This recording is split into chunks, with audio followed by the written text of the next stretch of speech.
Have you ever found yourself in a power struggle with a student? No matter what you say, they push back even harder. Frustrating, right? But here's the thing, how you think about student defiance can completely change how you handle it. Today, I'm sharing 3 mindset shifts that will help you manage defiance without losing control or your sanity. Let's get into it.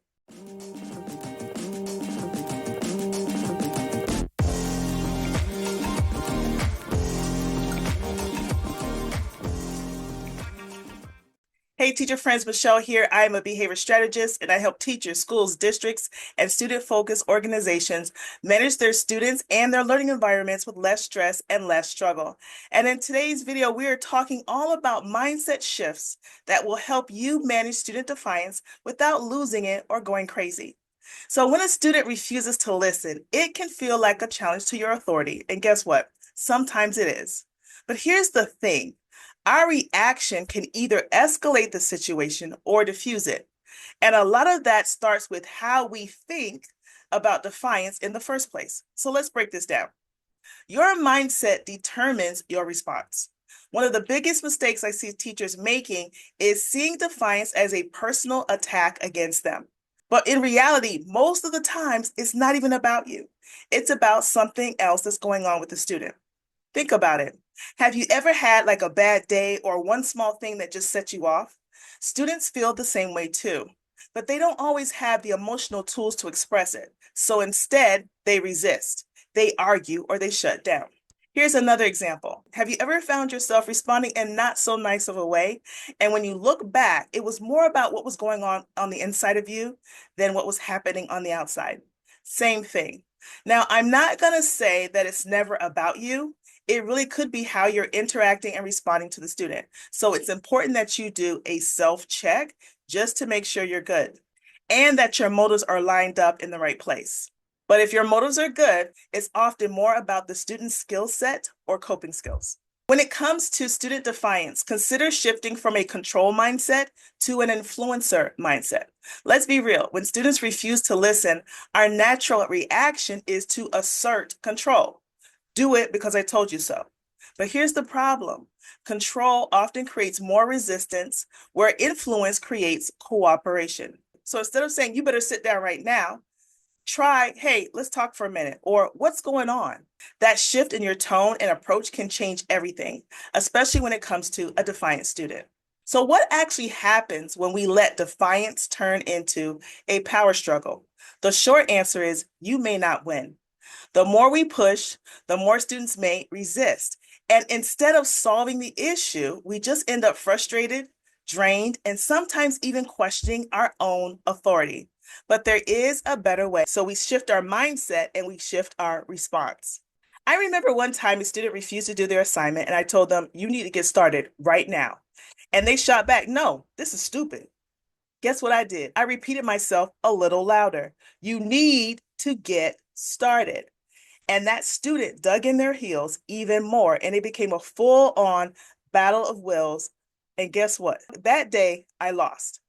And I found that when I would do that, especially with a very defiant student, I would sometimes lose that battle, and sometimes even in front of my class. So here's what I learned. Power struggles are risky, and you may not win. And the more you try to force compliance with resistant students, the more they will push back. So instead, let the goal be to redirect and not battle against it. Try using something called emotional detachment. Remind yourself, this is not about me. This is not about me. And that small mental shift can help you stay calm instead of reacting. So the next time a student says, I'm not doing this, take a breath. Lower your voice a little bit and say, I hear you. And then offer some support. What's making it tough for you today? What's the issue? What do you need help with? That simple response can change the dynamic instantly. And later on, you can introduce alternative ways for them to communicate instead of, I'm not doing it. Now that we understand why mindset is so important, let's get into the how.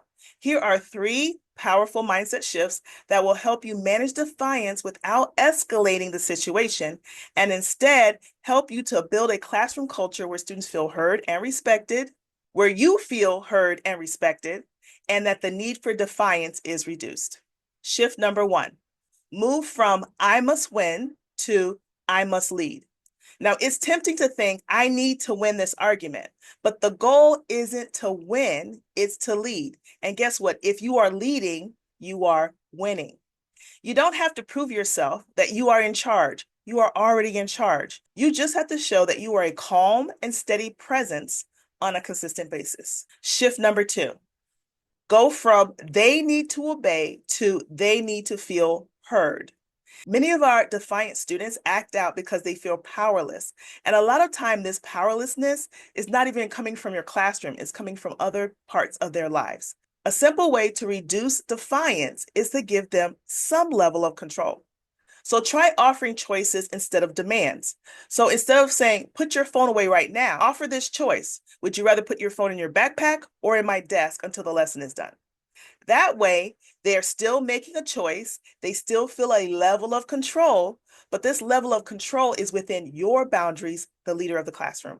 Shift number three, instead of punishment stops defiance to connection reduces defiance. Because here's the truth. Punishment might stop the behavior in the moment or even in the day, but it doesn't change the why behind it. And if you want long-term change, focus on connection because a connected student is a cooperative student. So start to cultivate a relationship before those problem behaviors even begin to start. And you can do this simply by greeting your students at the door, asking them about their interests, showing that you care. When they feel seen, they are far less likely to push back. When they feel connected, they are far less likely to be defiant. So here's your challenge for this week. Next time a student is defiant, instead of reacting with frustration, try one of these mindset shifts that I mentioned in today's video. Remember, you don't have to control every moment. You're not going to be able to anyway. You just need to influence that moment. So here's a question for you. Which mindset shift resonated with you the most? Drop it in the comments. I would love to hear your thoughts. If you found this video helpful, please give it a thumbs up. And don't forget to subscribe for more classroom management strategies. That's it for today, and I'll see you in the next video.